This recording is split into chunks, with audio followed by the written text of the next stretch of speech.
So hello dear students. नमस्ते, कैसे हैं आप लोग? आई होप कि आप सभी लोग अच्छे होंगे। तो आज हम इस वीडियो में हमारे 8 जून 2026 के करंट अफेयर को डिस्कस करने वाले हैं। तो चलिए फिर विदाउट वेस्टिंग ऑफ टाइम हम शुरू कर लेते हैं।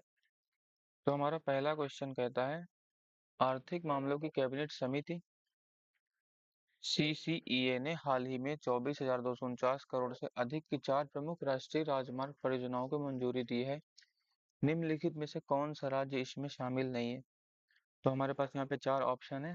तो आप लोग ऑप्शन देखिए और आंसर करने का कोशिश करिए। कोशिश करिए कि आप ज्यादा से ज्यादा क्वेश्चन कर पाएं। इसमें हम 20 क्वेश्चन करने वाले हैं। तो हमारे ऑप्शन है ओडिशा, तेलंगाना, मध्य प्रदेश और उत्तर प्रदेश। तो यहाँ पे हमारा करेक्ट ऑप्शन कौन सा हो जाएगा? उत्तर प्रदेश हो जाएगा। तो चलिए बढ़ते हैं अपने सेकंड क्वेश्चन की तरफ।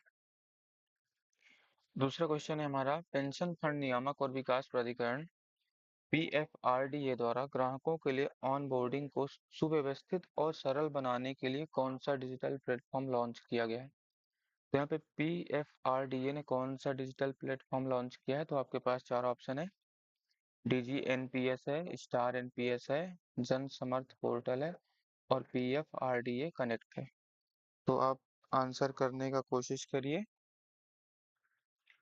तो चलिए इसका करेक्ट आंसर जान लेते हैं। इसका करेक्ट आंसर हो जाएगा स्टार NPS। तो हमारे थर्ड क्वेश्चन को डिस्कस करते हैं। प्रशासनिक सुधार और लोक शिकायत विभाग DARPG ने ई गवर्नेंस के लिए 29वें राष्ट्रीय पुरस्कार यानी कि NAEG 2026 की घोषणा कर दी है। किस राज्य की पहल ने स्वर्ण सम्मान जीता है? तो यहाँ पे आपके पास 4 ऑप्शन मिले हैं। पंचायत एडवांसमेंट इंडेक्स है, जन समर्थ पोर्टल, डिजी लॉकर फ्रेमवर्क, ई क्रांति नेटवर्क। तो इनमें से कौन सा आपका करेक्ट आंसर है? आंसर करने का ट्राई करिए। तो इसका करेक्ट आंसर हमारा हो जाएगा ए, पंचायत एडवांसमेंट इंडेक्स। बढ़ते हैं अपने नेक्स्ट क्वेश्चन की तरफ। तो हमारा नेक्स्ट क्वेश्चन यहाँ पे है, भारत के सर्वोच्च न्यायालय ने हाल ही में इनमें से किस बायोस्फीयर रिजर्व में अतिक्रमणकारियों को तुरंत हटाने और अवैध निर्माणों को गिराने का आदेश दिया है? तो कौन सा बायोस्फीयर रिजर्व है? क्या ये नीलगिरी बायोस्फीयर रिजर्व है, क्या अगस्त मलई बायोस्फीयर है, क्या नंदा देवी बायोस्फीयर में है या सुंदरवन में है? तो इसका करेक्ट आंसर क्या हो जाएगा? अगस्त मलई बायोस्फीयर। ठीक है, तो इसको हम टिक कर देते हैं। बढ़ते हैं अपने अगले क्वेश्चन की तरफ। यहाँ पे हमारा फिफ्थ क्वेश्चन है, गुजरात के वन मंत्रालय के अनुसार गिर वन में हाल ही में 8 एशियाई शेर के शावकों की दुखद मौत का प्राथमिक कारण क्या बताया गया है? तो यहाँ पे गिर का जो वन है उसमें हमारे 8 एशियाई शेर के जो शावक यानी कि बच्चे होते हैं उनकी मृत्यु हो गई। तो उसका उन्होंने रीजन क्या दिया है? तो इसके हमारे पास 4 ऑप्शन क्या है। कैनाइन डिस्टेम्पर वायरस यानी कि CDV, हार्ट रिलेटेड स्ट्रेस, अत्यधिक गर्मी से होने वाला तनाव, सॉरी हीट रिलेटेड स्ट्रेस। फिर हमारे पास तीसरा ऑप्शन है लैक ऑफ प्रेबीज यानी कि वहां पे क्या शिकार की कमी थी या फिर गंदे जल की वजह से वाटर कंटेमिनेशन। तो इनमें से कौन सा ऑप्शन हमारा करेक्ट हो जाएगा? तो अभी आप लोगों को पता होगा स्टूडेंट्स को इस टाइम पे बहुत ज्यादा गर्मी हो रही है मई जून के महीने में। तो उसी वजह से उन लोगों को क्या हुआ, स्ट्रेस की वजह से, हीट वाले स्ट्रेस की वजह से उन लोगों की मृत्यु हो गई, क्योंकि वो भी तो बच्चे होते हैं छोटे छोटे, तो वो हीट को नहीं सहन कर पाए। हमारे सिक्स्थ क्वेश्चन की तरफ चलते हैं। वित्तीय वर्ष FY यानी कि फाइनेंशियल ईयर 2025-26 के लिए जारी अंतिम अनुमानों के अनुसार भारत की वार्षिक वास्तविक GDP विकास दर कितने प्रतिशत रही, जो 2 वर्षों में सबसे तेज वृद्धि है? तो 2025-26 के लिए हमारी वार्षिक GDP वृद्धि दर कितनी रही है? तो इसका हमारा करेक्ट आंसर हो जाएगा 7.7%। 7.7%। तो बढ़ते हैं अपने सेवेंथ क्वेश्चन की तरफ। तो जून 2026 की मौद्रिक नीति समिति एमपीसी की समीक्षा बैठक में भारतीय रिजर्व बैंक ने रेपो रेट को कितने प्रतिशत अपरिवर्तित रखने का निर्णय लिया है? तो ये कितने परसेंट है? आंसर करने की ट्राई करिए। तो यहाँ पे हमारा कितना हो जाएगा रेपो रेट? 5.25%, जिसको किसने निश्चय किया है? आरबीआई ने। इसके बाद हमारा एट्थ क्वेश्चन क्या है? प्रधानमंत्री की आर्थिक सलाहकार परिषद ईएसीपीएम की बैठक के दौरान विदेशी पूंजी को बढ़ावा देने के लिए सरकारी प्रतिभूतियों से विदेशी संस्थागत निवेशकों द्वारा अर्जित ब्याज आय पर कौन सा कर समाप्त कर दिया गया? तो यहाँ पे हमारे पास चार ऑप्शन कौन कौन से हैं? Short term capital gain tax यानी कि अल्पकालिक पूंजीगत लाभ कर, विथ होल्डिंग टैक्स या long term capital gain tax दीर्घकालिक पूंजीगत लाभ कर, या सिक्योरिटीज ट्रांजैक्शन टैक्स प्रतिभूति लेन देन कर। तो इनमें से किस टैक्स को यहाँ पे समाप्त कर दिया गया है? तो वो है विथ होल्डिंग टैक्स। तो इसको यहाँ पे ईसीएपीएम की बैठक में समाप्त कर दिया गया। बढ़ते हैं अगले क्वेश्चन की तरफ। भारत के सर्वोच्च न्यायालय ने हाल ही में किस उद्योग पर 28% वस्तु एवं सेवा कर यानी कि जीएसटी दर और राज्य स्तरीय प्रतिबंधों को बरकरार रखते हुए एक ऐतिहासिक निर्णय सुना है? यानी कि ऐसा कौन सा हमारा सेक्टर है जिसपे 28% जीएसटी लगेगा? तो यहाँ पे हमारे पास ऑप्शन क्या क्या है? क्रिप्टो करेंसी ट्रेडिंग, दूसरा है ऑनलाइन गेमिंग, तीसरा है लिकर या मैन्युफैक्चरिंग यानी शराब निर्माण, चौथा है तंबाकू लॉजिस्टिक टोबैको लॉजिस्टिक यानी कि तंबाकू रसद। तो इनमें से हमारा कौन सा ऑप्शन हो जाएगा? तो इसका करेक्ट आंसर हो जाएगा ऑनलाइन गेमिंग। ऑनलाइन गेमिंग को 28% जीएसटी पे करना पड़ेगा। हमारा अगला क्वेश्चन है, विदेश मंत्री एस जयशंकर ने दौरा कर रहे विदेश मंत्री शिशिर खनाल के साथ द्विपक्षीय वार्ता की। खनाल किस पड़ोसी देश के विदेश मंत्री हैं?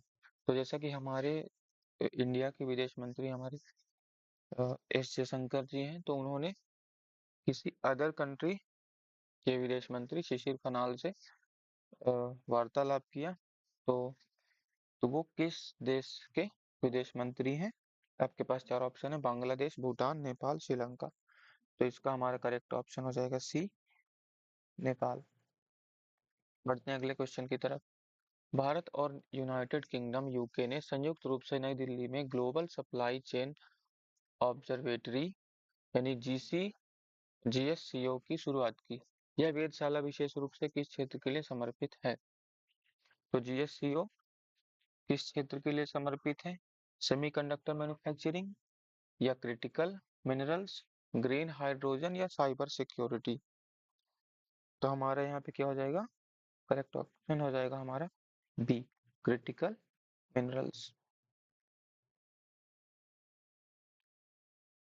बढ़ते हैं अगले क्वेश्चन की तरफ। व्यापक आर्थिक भागीदारी समझौता यानी कि सीईपीए जो आधिकारिक तौर पर 7 जून 2026 को लागू हुआ, भारत और किस खाड़ी देश के बीच हस्ताक्षरित किया गया था? तो सीईपीए जो कि 7 जून 2026 को ही अभी हाल ही में हुआ है, तो भारत और किस खाड़ी देश के बीच हस्ताक्षरित किया गया है? तो इसका हमारा करेक्ट ऑप्शन क्या हो जाएगा? ओमान। तो भारत और ओमान ने यहाँ पे सीईपीए यानी कि व्यापक आर्थिक भागीदारी समझौता पर हस्ताक्षर किया था, जिसको अभी 7 जून को क्या कर दिया गया? लागू कर दिया। अगले क्वेश्चन पे चलते हैं। जून 2026 के संयुक्त राष्ट्र सुरक्षा परिषद यूएनएससी के गैर स्थायी सदस्य चुनावों में किस प्रमुख यूरोपीय देश को पश्चिमी यूरोपीय एवं अन्य समूह की सीट के लिए अप्रत्याशित हार का सामना करना पड़ा है? तो हमारा यहाँ पे क्या हो जाएगा? हमारे पास है पुर्तगाल, जर्मनी, ऑस्ट्रिया और स्पेन। तो यहाँ पे हमारा करेक्ट ऑप्शन हो जाएगा बी, यानी कि जर्मनी। जर्मनी हमारा राइट आंसर होगा। बढ़ते हैं अगले क्वेश्चन की तरफ। भारत हाल ही में एक वैश्विक साइबर सुरक्षा पहल प्रोजेक्ट ग्लास विंग में शामिल हुआ, जिससे उसे महत्वपूर्ण सॉफ्टवेयर कमजोरियों को ठीक करने के लिए डिजाइन किए गए किसी उन्नत एआई मॉडल तक पहुंच प्राप्त हुई। तो ये कौन सा मॉडल है? क्लाउड मिथोस एआई है, ये जेमिनाई शील्ड है, जीपीटी डिफेंस है, ये साइबर लामा है। तो इसका हमारा करेक्ट ऑप्शन क्या हो जाएगा? Cloud mythos AI, option A. Option A is the right answer. बढ़ते हैं नेक्स्ट क्वेश्चन की तरफ। मेगा साइंस विजन 2035 यानी कि एमएसवी 2035 रिपोर्ट, जिसने भारत के घरेलू वैज्ञानिक उपकरण निर्माण संकट के संबंध में चिंता जताई है, किस अनुसंधान क्षेत्र पर केंद्रित है? तो ये जो हमारी एमएसवी 2035 है, ये हमारी किस अनुसंधान क्षेत्र पर आधारित है? क्या ये ओशन पर है, या जलवायु क्लाइमेट पे है, क्या ये क्वांटम कंप्यूटिंग पे है, या फिर अंतरिक्ष मिशन पे है? तो इसका करेक्ट ऑप्शन हो जाएगा क्लाइमेट रिसर्च। बढ़ते हैं अपने अगले क्वेश्चन की तरफ।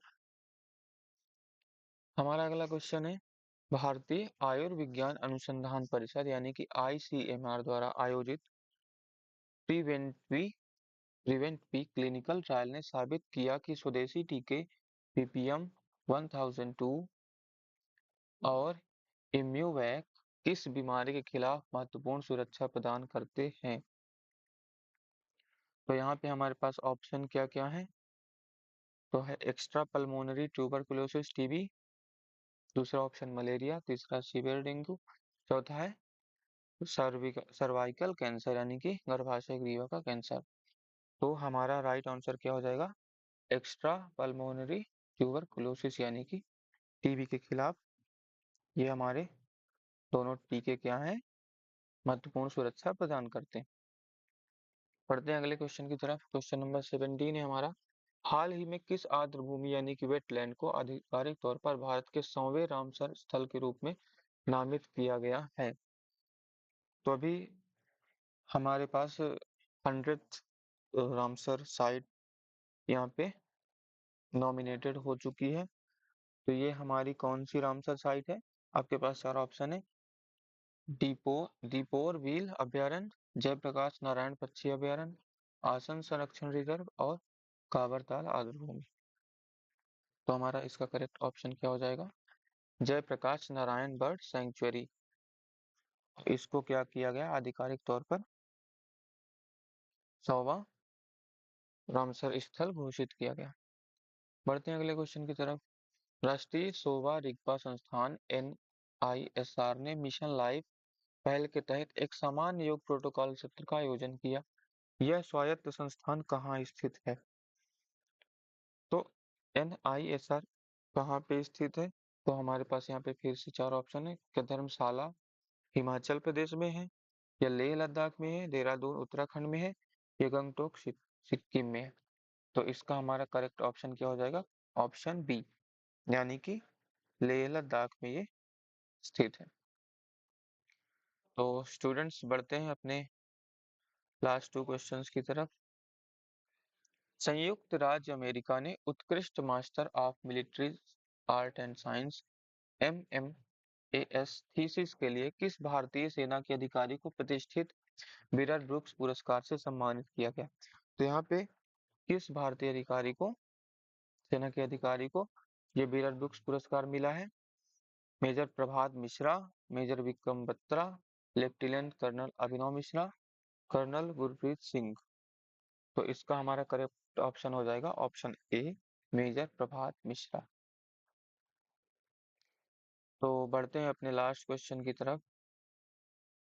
7 जून 2026 को पश्चिमी एशिया में चल रहे एक प्रत्यक्ष सैन्य संघर्ष के ठीक 100 दिन पूरे हो गए, जिसमें संयुक्त राज्य अमेरिका, इजराइल और कौन सा अन्य देश शामिल है? तो यहाँ पे हमारे पास तीन देश हमें दिए गए हैं, कौन कौन से? संयुक्त राज्य अमेरिका, इजराइल और तीसरा हमें क्या करना है, गेस करना है। तो वो कौन सा देश है?